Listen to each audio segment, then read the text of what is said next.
A police officer from Broomfield was dispatched to check on a welfare concern. He climbed onto the hood of the patrol car, peering through the garage window to observe inside, and at that very moment, he discovered a horrifying scene.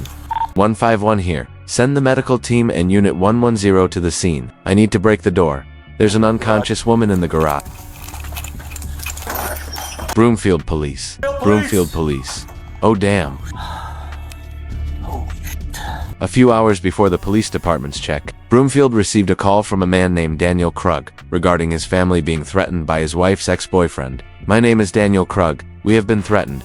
Today, she has an appointment with Detective Martinez, but I can't reach him. Can you have someone contact Martinez, or send someone to check on the welfare at my home? The victim is Kristil Krug, age 43, Daniel's wife. To check on the welfare at my home? The victim is Kristil Krug, age 43, Daniel's wife, lying unconscious on the floor. The first suspect that the police thought of is Kristil's ex-boyfriend, however. The details that followed changed everything. A piece of tape was stuck over the doorbell camera. It seems someone had come from the side and taped it over. The camera on the doorbell being taped over indicated this was a calculated action and meticulously planned, with one crucial detail: that the security system of the house had been disabled right at the time the crime occurred, and only two people had the authority to disable it. That was Kristil or her husband, Daniel. Mysterious clues began to surface. Was the true perpetrator of this murder the ex-boyfriend who had haunted for years? Or was it the husband with some dark secret? Or was there another mysterious figure trying to stage events to frame both? On December 14, 2023, the Broomfield police received a welfare check call at the Krug residence. Initially thought to be just a routine matter, the welfare dispatch requested to speak. Hello, my name is Daniel Krug. I don't think this is an emergency, but I have a very strange feeling. My wife hasn't responded to any texts or calls, but I can't reach him.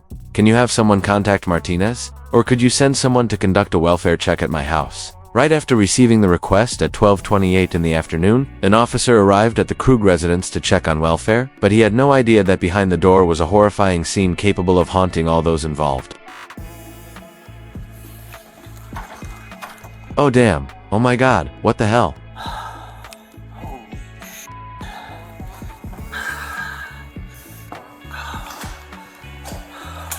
The police discovered Kristil Krug, 43 years old, lying unconscious. There was a head injury and signs of stabbing.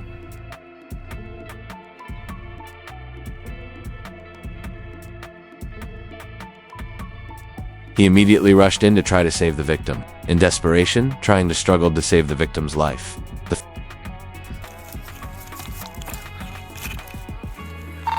151. Female victim had a head injury. Her body was still warm. I am performing CPR.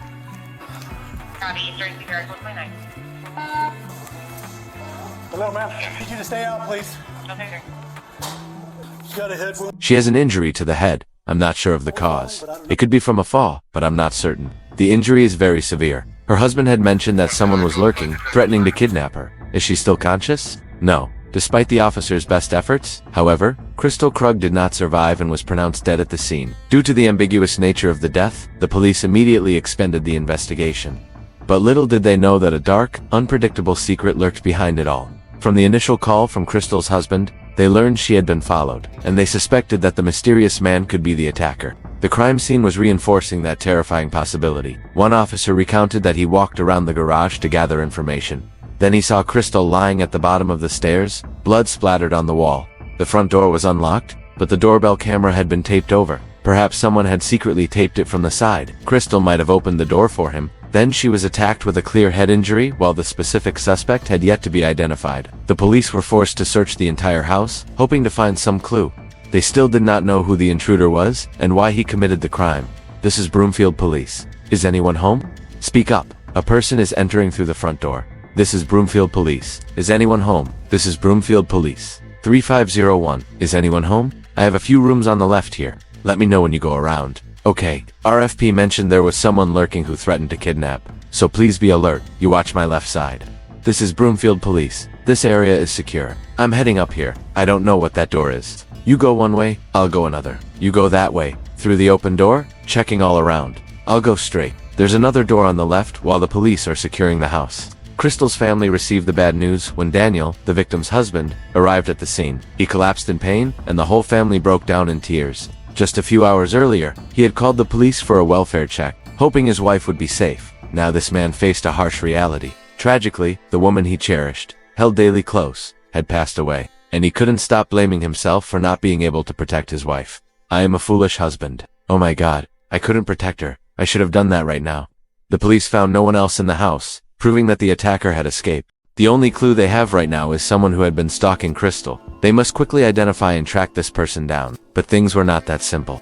The investigator discovered DNA traces on the victim's neck, and after examination, this trace belonged to a stranger. This only reinforced the suspicion that the victim had been stalked and murdered. They also found a camera system around the house. The attacker might have been recorded. The data was immediately sent for forensic analysis, while waiting for the results. The police focused on reviewing all evidence and reports that Kristil had submitted about the person stalking her. Soon after, a potential suspect's name emerged. November 7, 2023, just 3 weeks before the murder, Kristil had gone to the police station to report that her ex-boyfriend, Jack Anthony Holland, was constantly stalking and threatening her in fear. She recounted how he actively found her contact information. Even though she never provided any information, the situation became increasingly complex. Kristil told the police that after years of being harassed by her ex-boyfriend, Jack Anthony Holland, he escalated to serious stalking and threats. Jack Anthony Holland harassed her and escalated to serious stalking and threats. Even though she deleted her Facebook account and changed her contact methods, he still found her and messaged her with vulgar content. He even knew personal information, like her expired parking permit. Kristil received strange messages from a classifieds page she had never known. This further complicated and endangered the situation after this interrogation. The police closely monitored the situation. They even disguised themselves to follow. Daniel and Kristil hoped to identify the source of the harassment, but they found no clues when they reviewed all the evidence. Related to the stalking of the officers, they discovered the most crucial incriminating detail. They found a record of a previous visit to the house. When Kristil's husband had seen the stalker lurking around their house, I left home at about 4:15 or 4:20 something. I went out and saw the garage door closing, but it wasn't completely shut. My wife kept bringing up that detail. I ran to the store and returned at around 4:50 or 4:55. When I drove down, the door was open. The front door or the double door. When I parked, I saw someone. I thought it was a man, but everything happened so fast, you know. He wore blue jeans, a gray t-shirt, ran outside, jumped over the fence, and disappeared in that direction. I wasn't too concerned about the chase. I just wanted to check if the kids were okay. He seemed to have jumped over this area and ran toward the other side. Although they couldn't catch the attacker, Daniel noticed a shocking detail. Anthony had stolen a personal item, something that directly linked him to the crime scene. I hadn't thought about calling you until my wife came home recently, and we realized that the spare key we kept in the garage was missing. It usually sits in the toolbox, but it has vanished. Did you notice anything else missing? Tools are easy to steal. The tools there are all basic, nothing expensive at all. No tools were missing. The bike is still on the wall. None of them are gone. The snowboards are intact. Golf clubs too. Everything remains except the spare key. That's the house key, right? And this is the turning point of the case. The body of the victim, Kristil, was found right in the garage, exactly where the spare key was stolen. This is a detail that cannot be overlooked. Digging deeper, the line between guilt and suspicion blurred, leaving a troubling question: is the truth as they see it?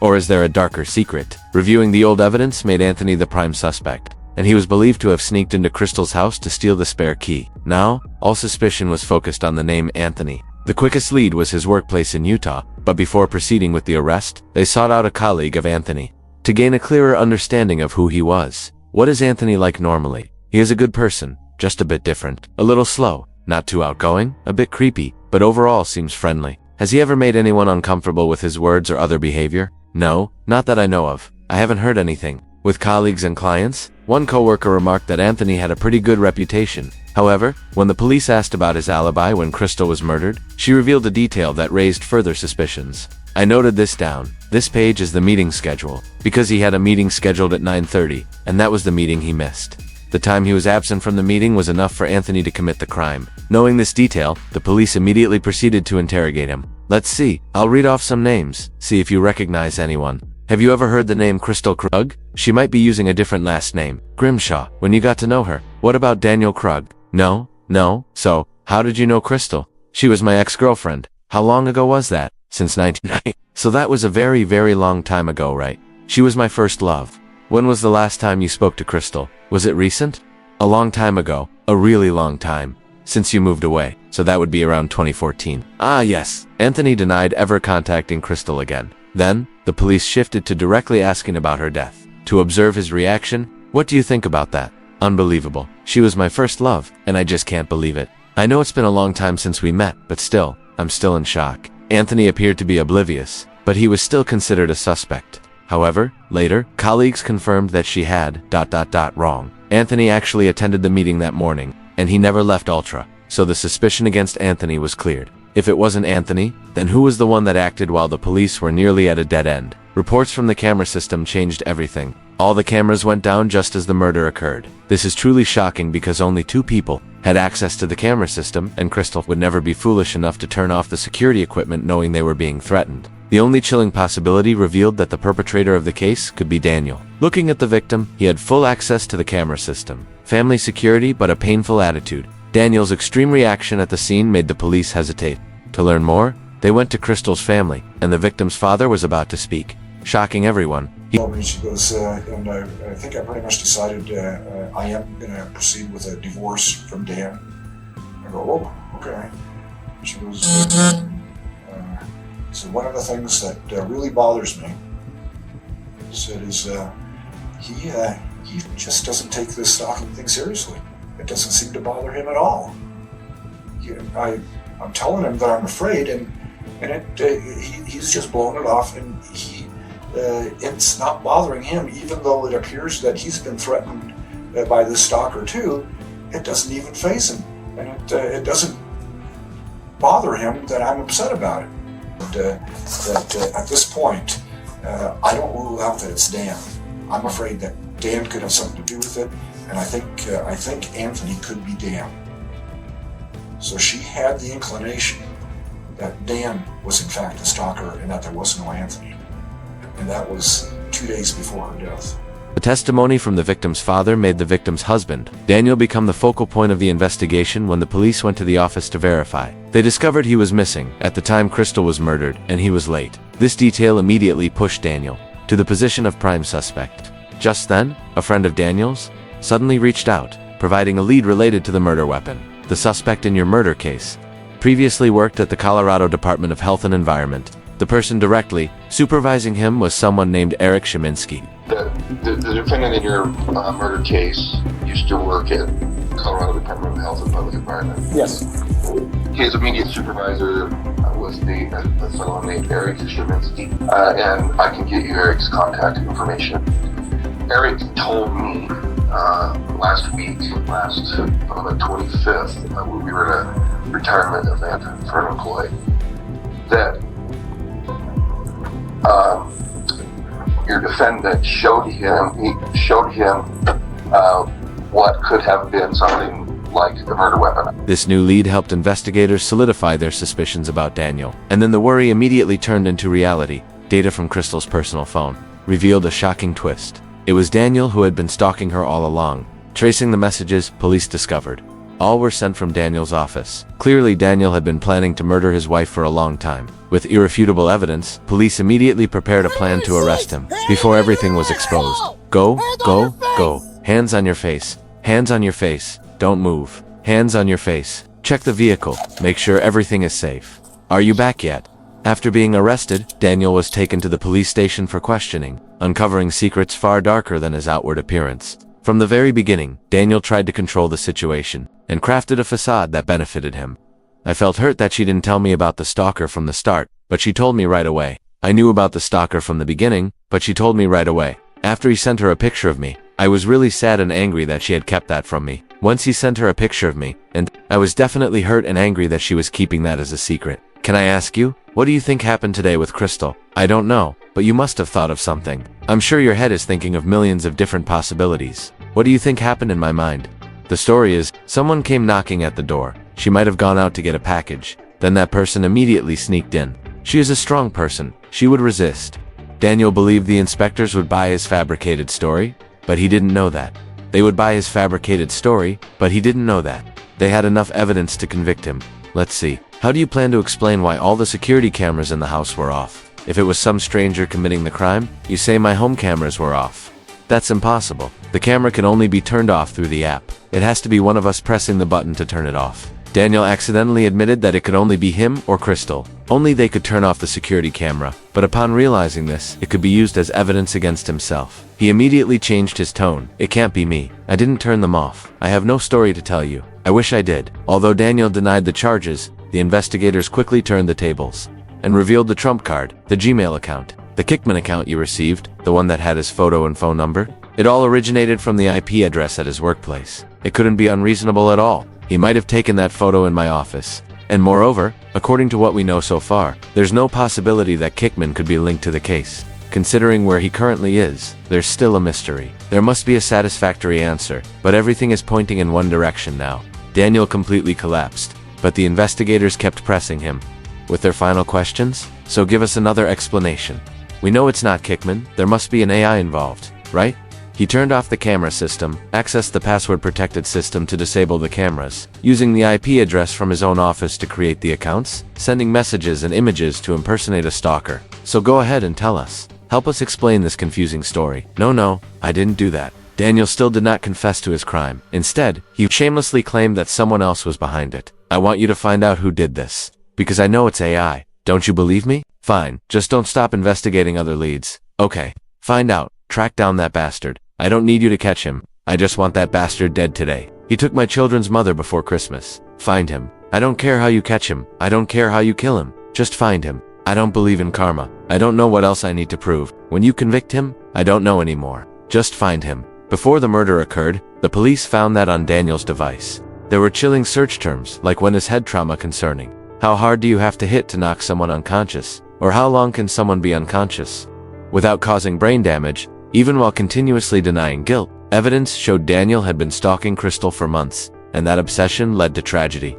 He had harbored intentions to kill his wife for years, but it only took the police a few days to unravel the plot. In the end, Daniel had to pay for his crimes. In April 2025, Daniel Krug went to trial and was convicted of multiple charges: first-degree murder, stalking, and identity fraud. His sentence was life in prison without parole, plus an additional 9.5 years. However, the DNA found on Kristil's neck remains a mystery to this day, as it does not match any AI related to this case. The truth has finally been revealed. Daniel Krug was the one who murdered his wife, despite trying to create a strong alibi. But in the end, he could not escape the grasp of justice. However, there is one detail that remains puzzling. That is, the DNA found on the victim's neck, which still remains a mystery. It is neither Daniel's, nor Anthony's, or anyone else in the case files. So, ... Is there another person who appeared at the scene? And are they connected to this case? Please leave your thoughts in the comments section of this video. Thank you for watching today's video. If you enjoyed it, don't forget to like, share, and subscribe to Cops Camera US for more true crime cases in the future. For now, goodbye, and see you next time.